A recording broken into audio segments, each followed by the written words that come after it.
You open your eyes long before the sun has risen over the rooftops of Rome, and for a brief, peaceful moment, lying on a thin straw mattress beside your sleeping children, you almost forget the weight of the life waiting for you outside these walls. Then the city reminds you. Through the cracked wooden boards of your tiny apartment, you hear footsteps above your head, a baby crying somewhere down the corridor, and the heavy groaning of old timber as hundreds of families begin waking inside the same crowded building. The smell reaches you next, warm bread from a bakery somewhere below, wood smoke drifting through the narrow streets, olive oil, sweat, damp stone, and underneath it all, the stale scent of too many people living too close together. Beside you, your wife is already awake, sitting quietly near a flickering oil lamp, carefully repairing a tear in your tunic with tired hands, moving slowly so she doesn't wake the children before it's time. Your son sleeps curled against the wall, one small hand still clutching a scrap of cloth he calls his blanket, while your daughter breathes softly against her mother's side, too young to understand how fragile your world really is. You are 25 years old, a plebeian of Rome, living on the 4th floor of an aging insula. 1 room, 4 people, and never quite enough money to make tomorrow feel safe. And before your feet even touch the cold wooden floor, one thought already fills your mind. If you don't work today, your family may not eat tomorrow. The wood beneath your feet is cold and rough, splintered by decades of use, and as you pull your worn wool tunic over your shoulders, the coarse fabric scratches against your skin like it does every single morning. Your wife hands you breakfast without saying a word, a small piece of yesterday's bread, a few olives, and watered wine in a clay cup. Not because life is luxurious in Rome, but because the water itself can sometimes make a man sicker than hunger. You kneel beside your son before leaving, gently brushing the hair from his forehead, and for a moment, his eyes open just enough to recognize you before sleep pulls him back again. Then, your daughter wakes, smiling in the quiet innocence only children can carry. And for a few seconds, the noise of the city, the debts, the hunger, the endless labor, all of it disappears. Before you reach the door, your wife's fingers wrap softly around your wrist, not tightly, not desperately, just enough to make sure you look at her before you leave. She doesn't say, "Be careful." She doesn't have to. Her eyes say it for her. The moment you step outside, Rome hits you like a living creature.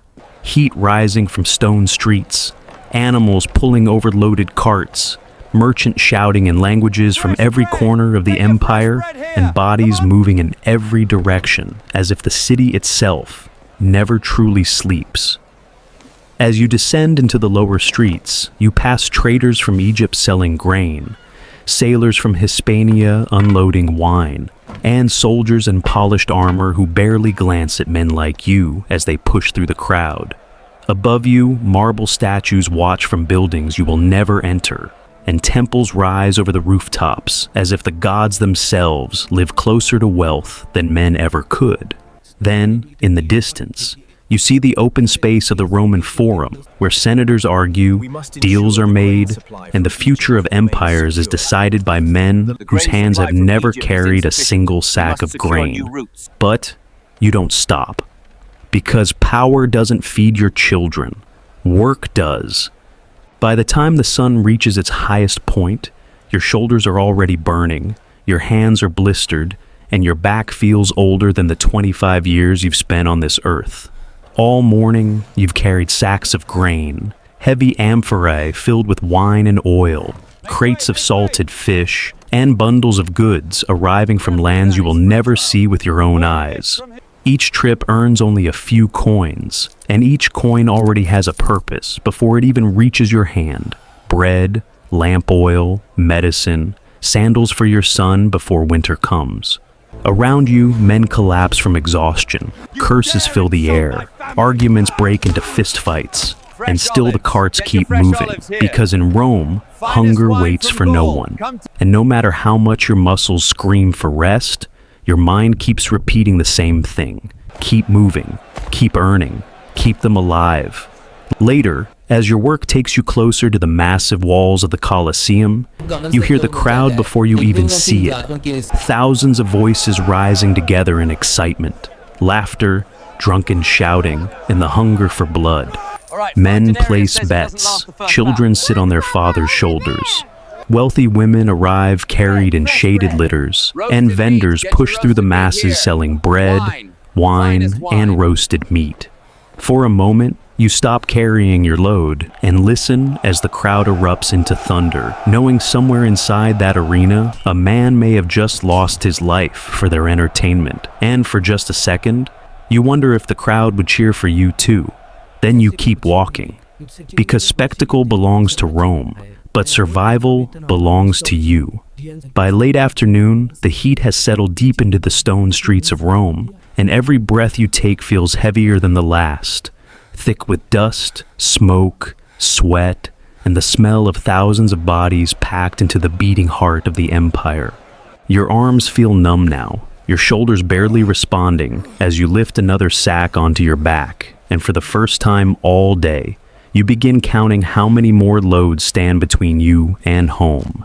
Then you hear screaming. At first, nobody reacts. In Rome, people scream every day, over stolen coins, broken deals, drunken fights, hungry children, or men who simply chose the wrong alley after sunset. But this scream is different. It spreads. One voice becomes 5. 5 becomes 20. And within seconds, the entire street begins turning toward the same direction. You drop your cargo and look up. At first, you only see smoke rising between the rooftops, curling into the sky in thick black waves, disappearing into the golden afternoon light above the city. Then you see the fire. Flames climb the side of an insula only a few streets away, swallowing wooden balconies, cloth curtains, oil lamps, and dry timber faster than any man could possibly outrun. The crowd erupts. Children begin crying, animals tear free from their ropes, merchants abandon their carts, and suddenly your blood turns cold because your home is in that direction. Before your mind can think, your legs are already moving, pushing through the chaos as bodies slam into your shoulders. Baskets crash against stone streets, and terrified voices echo between the walls of the narrow Roman alleys. Smoke begins filling the air with every step, thick enough to sting your eyes, and soon ash starts falling from the sky like gray snow, settling into your hair, your clothes, your skin. You turn into the first street you recognize, but it's blocked by overturned carts and panicked families trying to escape, mothers carrying children, old men stumbling, slaves dragging whatever possessions they can save. You force your way through. You don't apologize. You don't stop. Because every second now feels like it could decide everything. As you run, your chest tightens. Not from exhaustion, not from smoke, but from the images your mind refuses to silence. Your wife trapped upstairs, your son calling your name, your daughter crying in the dark. And for the first time all day, you are no longer thinking about work. You are no longer thinking about coins. You are only thinking about one thing. Please, let them still be alive. By the time you reach your street, your lungs feel like they're burning from the inside. Your legs are shaking, and your hands are trembling so badly you can barely push through the crowd gathering outside your building. The smoke is everywhere now, rolling between rooftops, turning the evening sky of Rome into a dark orange haze that makes the whole city feel like it's standing at the edge of the underworld. Then you see them, your wife, standing barefoot in the street, her face covered in ash, both children crying, but alive.